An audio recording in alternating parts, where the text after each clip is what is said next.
Good evening and welcome in. This is the Right Wing Podcast, and I'm super excited for tonight's episode. I've been pondering on this episode for like a week before I did this. I've been like studying, researching, asking people, essentially surveying, and it's going to be an interesting episode. I want to present this episode as more of a question, as more of a altogether question. I'm going to take this episode and I really don't even want to clip it. I really want it to be introduced and put in front of people as one entity, as one large episode, as one 15, 20, 25-minute segment, however long it takes. Because I don't want it split up because I don't want anything taken out of context. This episode I want to speak on is race, and I want to present it as a question. I want to present facts with it. I want to present things in a way in which we can ponder and think in a non-racist, non-controversial manner. I want this to be enough controversy to stimulate your thinking and to make you think, to make you ponder. But I don't want it to be in a way controversial, in a way where everyone's offended by it. Because that tends to be how things about race go, is we get offended by it. Everybody hears, we side with certain things, and we get offended. And I've talked to different people. Before this, I told you I surveyed different people. I've had input from about every single race, speaking on what they believe, on what they think could be going on here. I also think it's incredibly important to denote, when we speak about race, you have to view race in a generalization. Because every single time we speak about race, if we try to view race from a perspective of the individual and looking at individuals, there's always going to be an outlier in which we can say, well, that doesn't apply there. And that's across every single race, every single culture. We cannot just we can't completely water down a race talk by saying, well, what about this individual? What about this person? Good or bad, either way. It's important to understand we have to speak about race in generalizations of a race based around statistics, which I will present, in order to come to any sort of conclusion about a race. So I want to introduce this. I want to introduce a few numbers. I want to bring these numbers up. I want to speak about it. I want to present a question. And I would love feedback. Feedback of how we can be better as a human race altogether. Because I think that's ultimately what this comes down to, is can we work together as one human race towards one goal? We see this battle between races, and I hate to see a battle. And that raises the question, will there always be a battle between races? That's a question I'm going to try to answer. I'm going to present at least and try to answer over time. Also, what do y'all think about this artwork? I know this is completely off topic, but I just noticed it, though. I just hung this today. I'm trying to see if it's level or not behind me, if it looks decent. I was just able to get my hands on it today and try to put it up. Add a little something different to the setup here. But anyways, continuing on. Sorry for that small distraction. But looking at numbers. In the United States specifically, I don't think it's crazy to say that the United States was a white nation for roughly, I'm going to say 200 years of its existence. Maybe slightly under, we can say, 150, 175, whatever. It was primarily a white nation. In 1900, we were 88% white. Today, we're approximately 58% white, with the under 18 crowd already being under 50% white, and most prediction models saying that by 2040, the entire nation will be under 50% white. I'm not saying this and trying to present anything bad. I'm not trying to give you a hint as to what I'm wanting to say or thinking or whatever. I'm just presenting statistics here. And I want to preface everything again by saying I'm not speaking about the individual. I'm generalizing groups as I say these things. And I think it's important to understand that we can speak about race and humans. We can we can go there without this idea that the soul and the flesh are one entity. I think they're two entities. We are soul living in flesh. When I say me, when I speak of Jarrod, I don't speak about this flesh that's on me. I speak about my soul. And the soul happens to be transported by flesh. Within God's eyes, I 100% believe that the souls are equal to God. That we are all equal in that manner. But is it a far-fetched idea to believe that my flesh may be different than your flesh or from another person's flesh? That we may have fleshly differences that may put one as better or worse in a sense. Once again, I don't want you to get into a racist or throw up a tizzy right here, because I'm not even speaking about races right now. My fleshly desires may be different than yours. Could this put us into the, we would talk about better or worse sin or whatever. Is it odd to assume that someone who's murdered 100 people is fleshly worse than somebody who's never murdered anyone? And I know this is a very broad example, but could we say that one person's flesh is worse off than another's? I think we could make that argument. Now, their soul is equal. Who they are, their actual being itself is equal, but their fleshly mistakes and temptations that they've fallen into may set them apart, and for the good or for the worse. I don't think that's a crazy argument to make. So when we speak about race, and when we look at race, we have to look at statistics. That's my belief. When we look at statistics of what goes on within races, we begin to be able to make ideas, to be able to come up with different assumptions, generalizations. A lot of people say we don't want to speak in generalizations. Sometimes we have to, because if we only view the outliers, we can't ever really figure anything out, right? I mean, we can't figure what's going on if we only look at outliers. We have to look at the bell curve. We have to look at what is the norm. And that's within any people group. We can take these statistics and look at things through a Christian norm versus a Muslim norm. And I can give you insight into that. I don't have the statistic right here in front of me, but you know what? I'm actually curious. Let's just look up this. Let's just pull it up because I'm curious. What is the crime rate between Christians and Muslims? Is there a difference in it? Because I'm actually really curious now while we're sitting here on the podcast.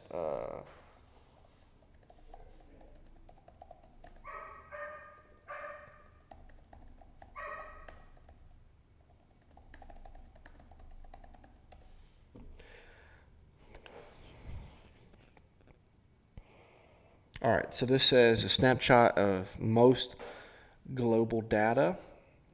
Muslims have a global incarceration rate of 170 per 100,000, while Christians are at 80 per 100,000. So there you go. That was my first thought, was Christians are safer. But you know what? I didn't want to say that and it not be true, that Christians aren't as criminal as a Muslim person.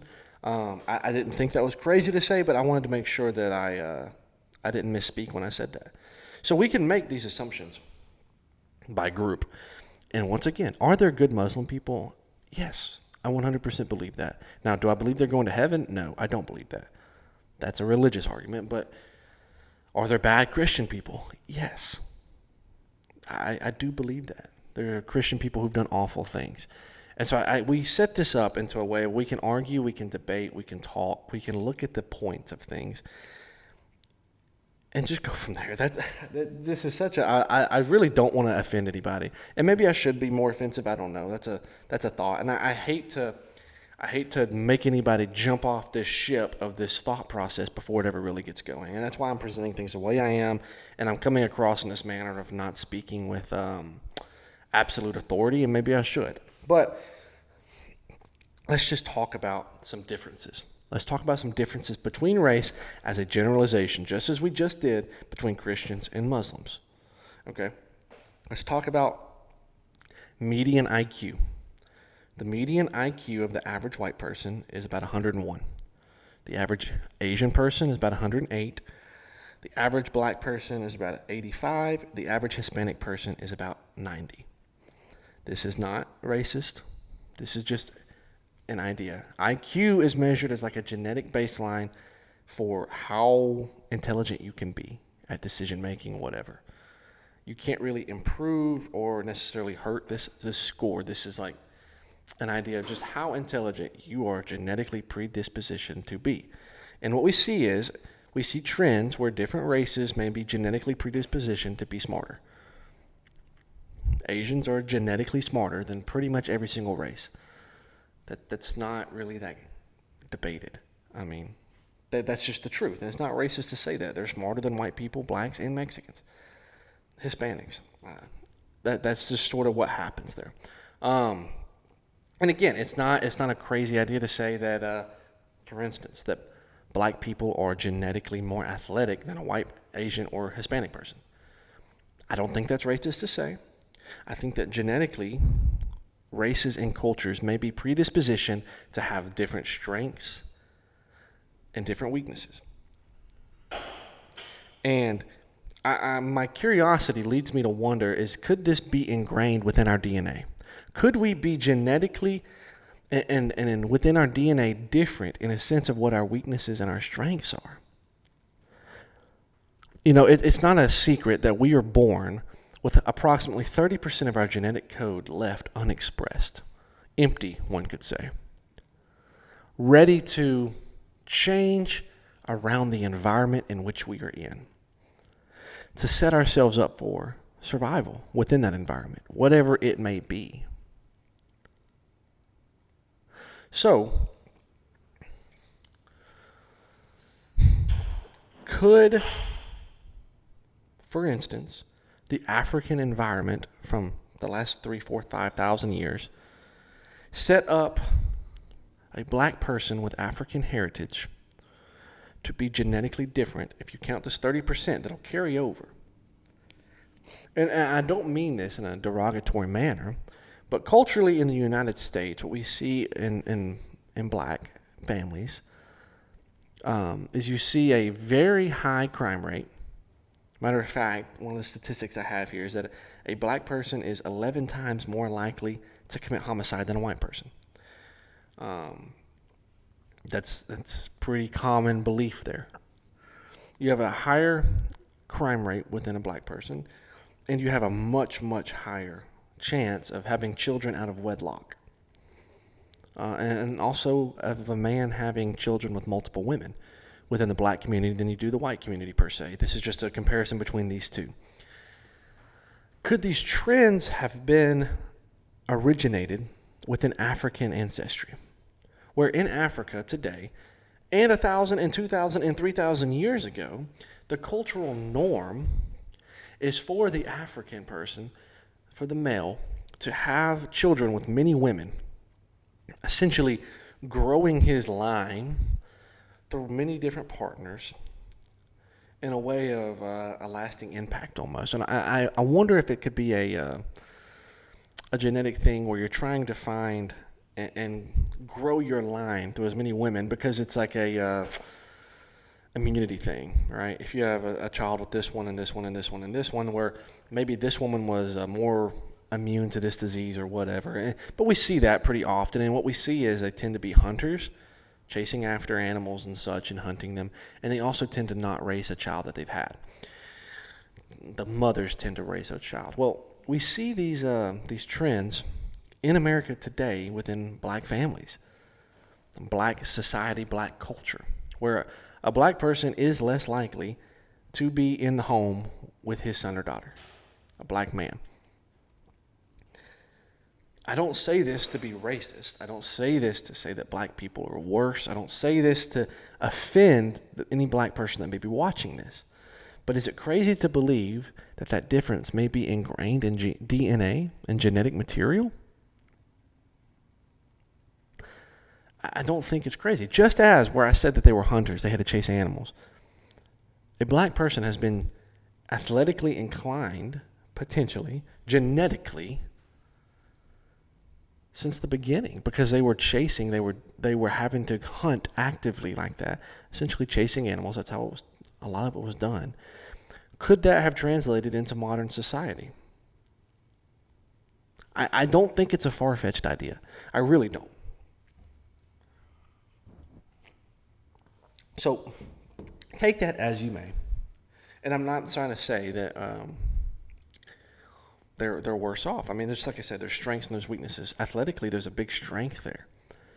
Primarily in all of the major American sports, other than hockey, we see a large black population within those sports.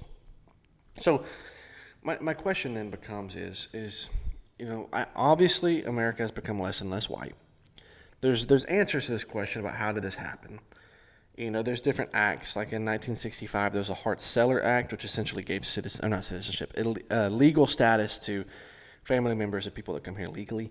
So immediate family members could also come, which led to a large influx of lots of different cultures and such. That's just a fact. There was mass immigration that came. We can dive into the idea of H-1Bs. I'm not a fan of this policy of the American government that are bringing in mostly Chinese, mostly Indian, primarily Indian people to take tech jobs. Just some statistics.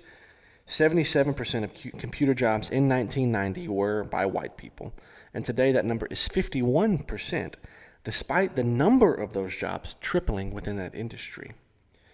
Some examples of this here recently. In 2015, Disney actually laid off 250 IT staff and brought in 200 H-1Bs, which is essentially just this legal residency work visa for, like I said, primarily Indian and Chinese individuals to come over.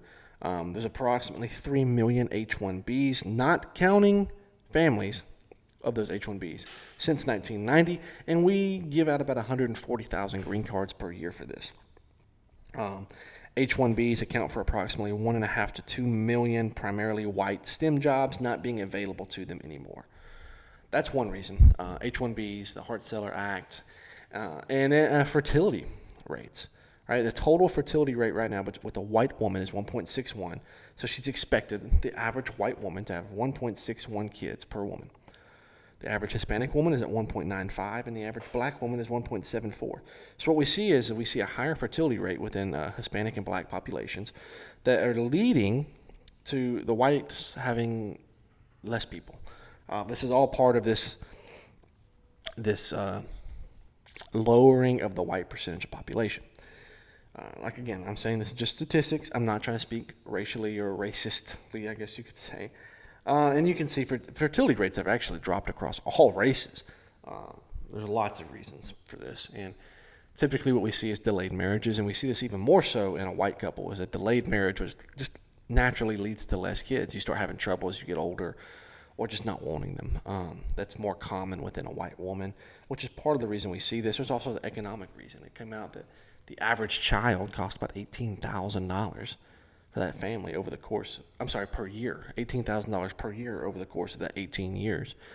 That's a lot of money going towards a kid, Some people just don't want to make that commitment, and that's, I can't fault them for it. I'm a believer in having lots of children. As a family who's struggled with having kids so far, I'm a believer in God blessing us with children one day, and as many as He blesses us with, we're fine with. We'll make work. But falling back into this race issue, kind of continuing the thought process that we've been going down. Knowing what we know, is it okay to be proud to be what race you are? I don't necessarily think it's wrong.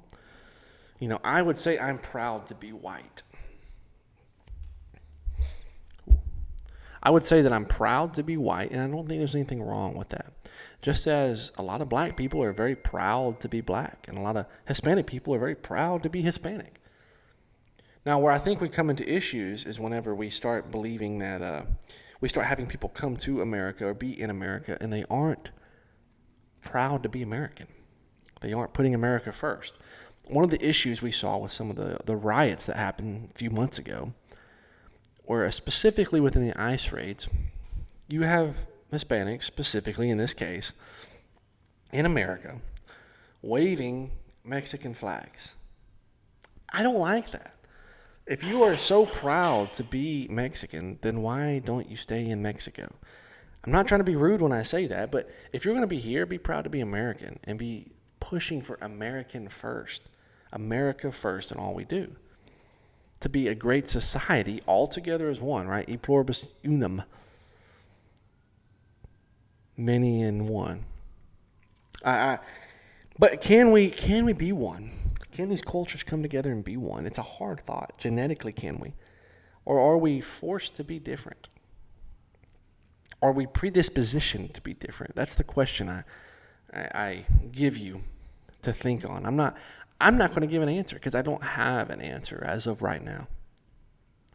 It's a tough one to answer because, once again, when we look at the outliers of this, I'll tell you right now, I would tell you that I have 4 friends that I could call best friends.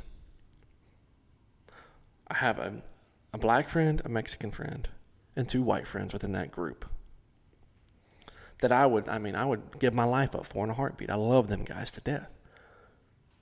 And there's no cultural divide there. So whenever you look at the outlier there, we see, okay, well, this group can work together. But whenever we look in a generalization, we see lots of fighting. We see lots of hatred, butting of heads. We see the issue whenever you try to integrate one into the other. You see issues.